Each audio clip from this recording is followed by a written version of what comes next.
Well, I look forward to interacting with students and bringing a relatively international perspective to the mission of the IOP, which is, as I understand it, to encourage young people to take an interest in how politics really works. And I want to be able to talk to students and maybe faculty members about dimensions of international or the international dimensions of politics. The world is becoming smaller.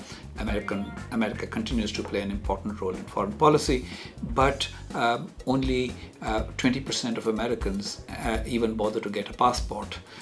Very few American political personalities have an understanding of international issues.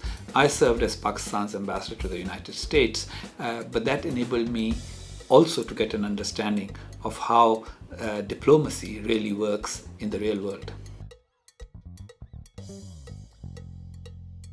My seminar is more focused on Pakistan and the United States only as an example of a relationship that hasn't worked and how both sides have made mistakes. I wrote a book called Magnificent Delusions, and essentially the seminar will be a takeoff from that. But it's not just going to be about Pakistan and the United States. It's going to be about how two countries that think that they are allies are not actually friends. The United States considers right now, public opinion in the United States is such that considers Pakistan in the list of disliked countries along with North Korea and Iran. American ratings in Pakistan aren't particularly high either and haven't been for a long time.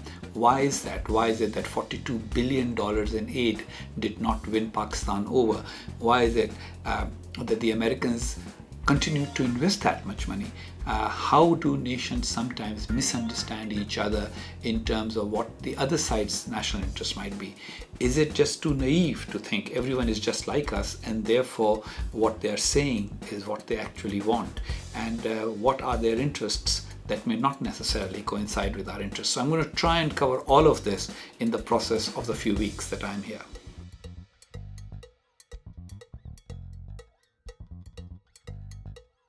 There's a lot of cynicism about politics all over the world. Winston Churchill said that democracy is the worst form of government except for all the rest. So all of us have a stake in making democracy work. And cynicism is not going to change things. Changing things will change things. And young people should look upon the world as an opportunity rather than as a situation that they must endure. At the same time, international relations in particular, which is my field, is all about trying to understand the other, not just assuming that you can fix them. So people must engage. People must engage both at home and abroad. And that engagement must be based on an understanding rather than on cynicism or reaction.